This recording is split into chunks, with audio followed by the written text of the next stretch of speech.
Si vous vous retrouvez au milieu d'une émeute de chinchillas, grand fou que vous êtes, demandez-vous déjà comment vous en êtes arrivé là.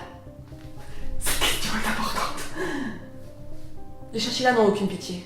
Ce sont des créatures viles et opportunistes. Ils vous anéantiront plus vite qu'il ne faut à une équipe de 12 Portugais pour monter un petit muret. Un petit muret en pierre. Rien de fou, quelque chose de simple. Mais ils ne nous vaincront pas. Pas avec la bonne technique. Pas avec la bonne méthode. Suivez bien. Genoux fléchis. Regard droit. Et 1, 2, 1, 2, 1, 2. Pour plus d'efficacité, vous pouvez crier Yakali Poppy. Yakali Poppy, Yakali Poppy. Il craignent les sonorités mexicaines. Cette technique vous sera également utile en cas d'invasion d'écureuils, d'attaque de taupes ou de ruée de lapins. Ne me dites pas merci. Sauver des vies, c'est mon métier. Bonjour à tous, bonjour à toi et bienvenue dans cette nouvelle vidéo. Alors, cette petite intro n'était pas piquée des hannetons, hein, on va pas se mentir. Moi, je suis nouvelle dans le quartier et je tourne en face de mes baies vitrées, face à face avec les baies vitrées des voisins. Je pense que s'ils se posent pas des questions, ça va pas tarder. Mais en tout cas, je suis ravie de te retrouver dans cette nouvelle vidéo. Et j'aime bien ce concept de faire un peu n'importe quoi au début et après de partir ensemble sur le sujet que j'ai envie d'étayer un petit peu.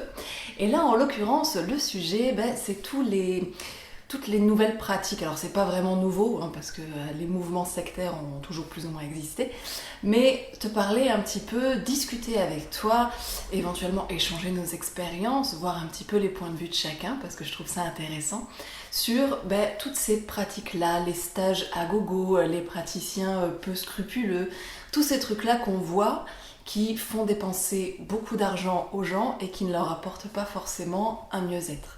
Donc comme tu le vois dans le titre de cette vidéo, je ne veux pas que vous alliez bien, ça va être complètement le sujet.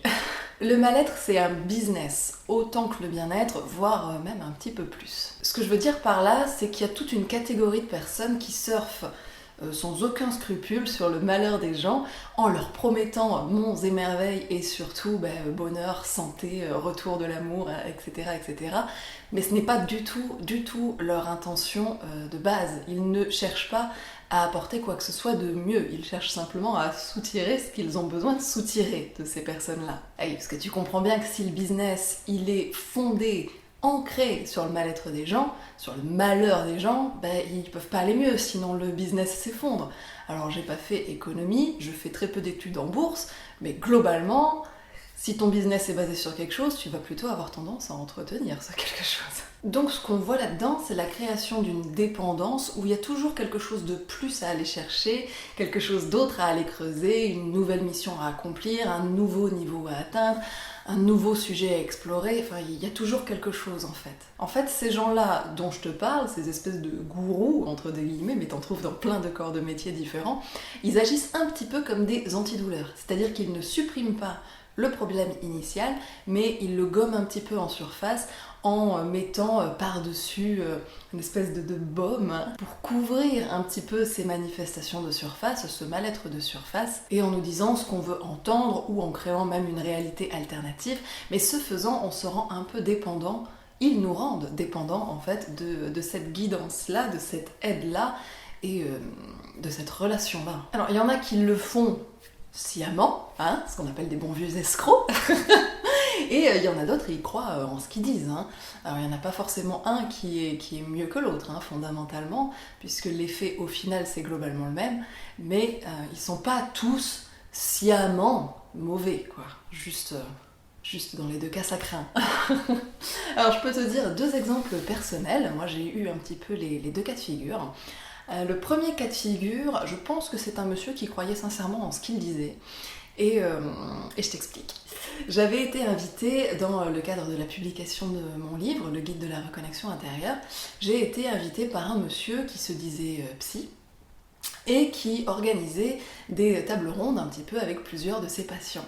Donc je sais que ça se fait beaucoup, hein, ça a des moments d'échange où justement chacun peut apporter son expérience et avancer ensemble. Ça, c'est cool. Donc je me suis dit, ok, allez, vas-y, je vais intervenir là-dedans, ça va être sympa, on va pouvoir papoter, discuter, échanger autour du bouquin. Et je me suis retrouvée au milieu d'une table ronde où, soi-disant, ce monsieur me disait que dans sa patientèle, il n'y avait que des HP. Alors HP, c'est les hauts potentiels, c'est une façon de fonctionner un petit peu différente.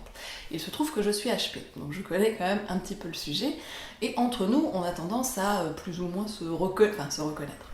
Ça va, c'est pas une secte, hein, on n'a pas un cri de ralliement, mais c'est une façon de penser particulière, une façon de fonctionner particulière, donc on a quand même tendance à se reconnaître les uns les autres. Et je me retrouve là-dedans, et donc on me dit, ouais voilà, ok, ici tout le monde est HP. Donc je fais un petit tour d'horizon, je fais ok, ouais, bon bah pourquoi pas. Sauf que, écoutez ce monsieur, toute sa patientèle est constituée de HP, c'est-à-dire pas juste les 10 personnes autour de la table, mais toute sa patientèle. Sachant qu'il n'a pas vraiment bâti sa réputation ou sa carrière sur justement recevoir les HP. Dans ce cas-là, ce serait logique.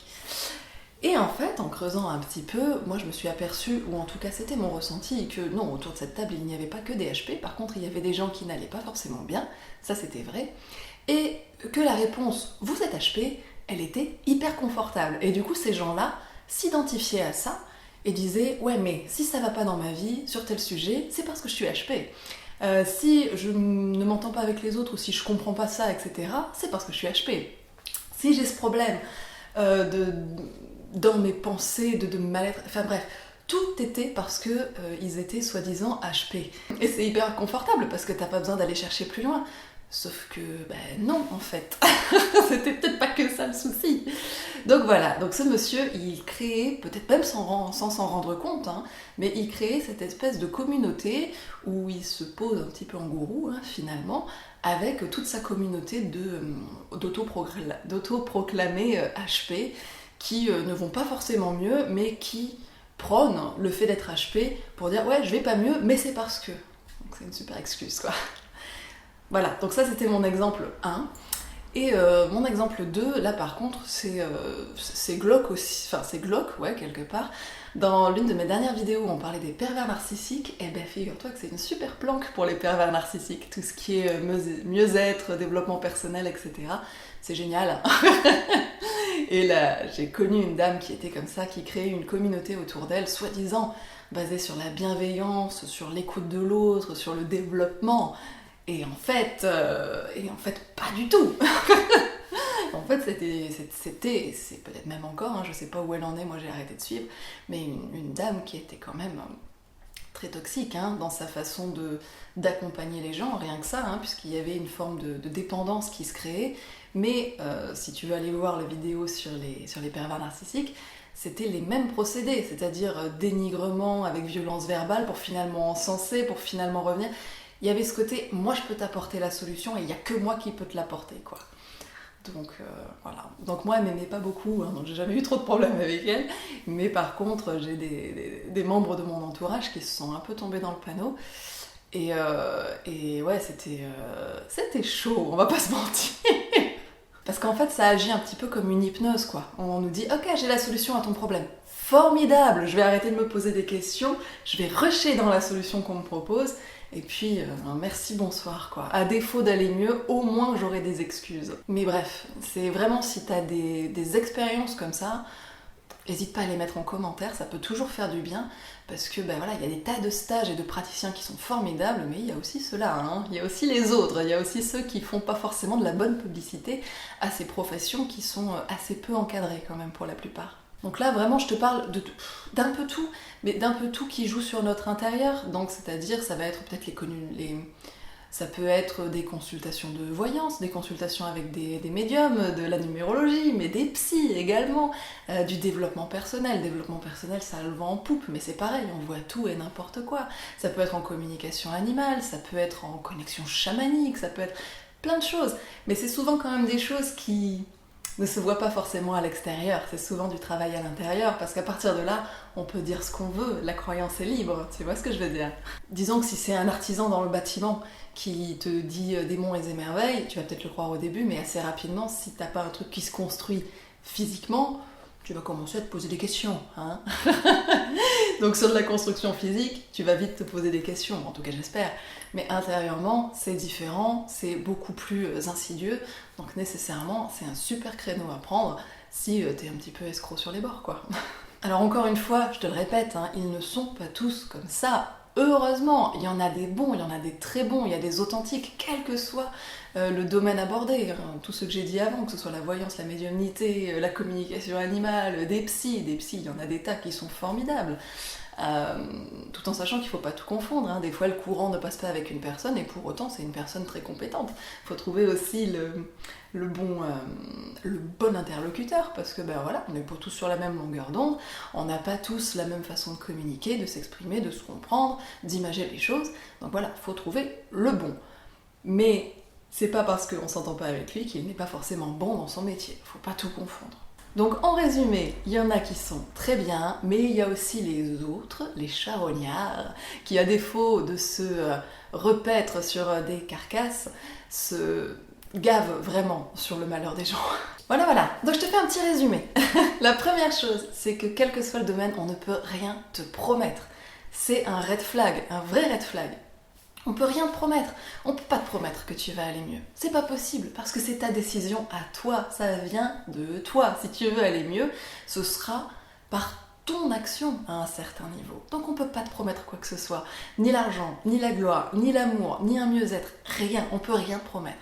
On peut te proposer des pistes, on peut t'éclairer dans certains sens, mais la décision, ça reste la tienne.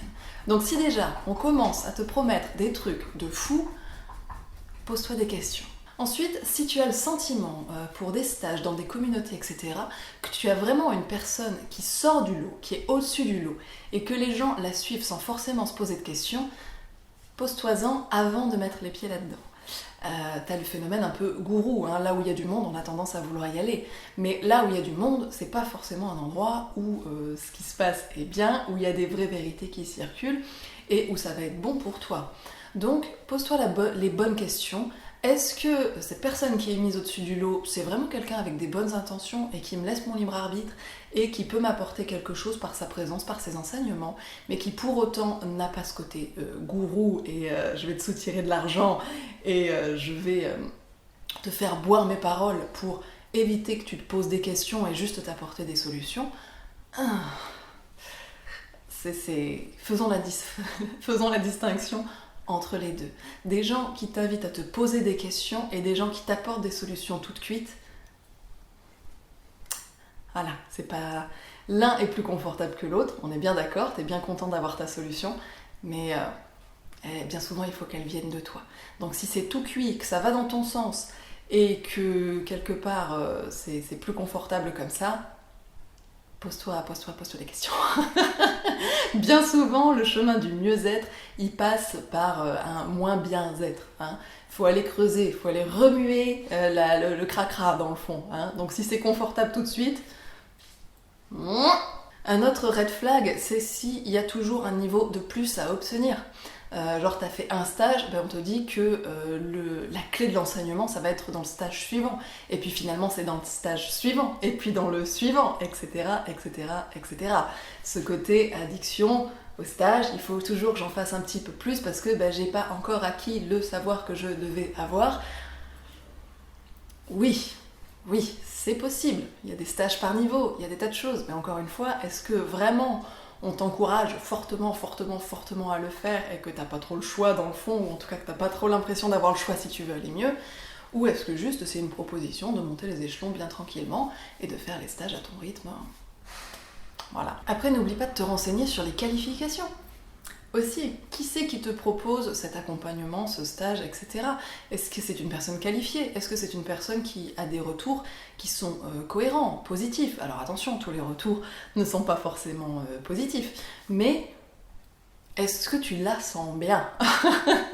Est-ce que quand tu regardes son parcours global, quand tu lis un petit peu tout ce qui se dit sur cette personne, est-ce que globalement ça te paraît aller dans le bon sens et dans un sens qui pourrait te correspondre? Surtout pas mettre des œillères. Et enfin, je reviens à ce point-là que je te disais tout à l'heure. Est-ce que c'est une personne qui te donne des réponses toutes cuites et qui t'invite à ne pas te poser de questions? Ou est-ce que c'est plutôt quelqu'un qui te propose des pistes de réflexion, qui te propose un petit peu de reprendre les rênes de ta vie, mais qui surtout ne te les prend pas des mains en te disant « Attends, bouge pas Coco, t'inquiète pas, je vais le gérer à ta place. » Donc bref, il y a plein de pistes de réflexion, fondamentalement. Et Et voilà, donc je serais ravie, moi, d'avoir ton avis un petit peu sur ces sujets-là. Encore une fois, le développement personnel, pour moi, je pense qu'on en fait toujours, tous, à notre niveau, sans forcément savoir qu'on en fait, puisque le développement personnel, c'est du développement personnel, hein, fondamentalement. Donc à chaque fois que tu fais une expérience dans ta vie, globalement, tu te développes, hein, à moins d'être vraiment enfermé et de ne pas être ouvert aux expériences et de ne rien faire dans ta vie. Globalement, tous les jours, t'apprends un petit peu quelque chose et puis c'est comme ça que fonctionne la vie, quoi. Sinon, on stagne et ça sert pas à grand-chose. Donc, développement personnel, tous ces sujets-là, c'est des super sujets. Mais attention à ne pas mettre des œillères et attention à tous ces faux professionnels qui circulent et qui voient simplement un appât du gain parce que, il y a de l'argent à se faire, on va pas se mentir. En attendant, souviens-toi bien, en cas d'émeute de chinchilla, y'a qu'à les poupées, y'a qu'à les poupées. Allez, je t'envoie des bisous, au plaisir de te lire et puis à la semaine prochaine.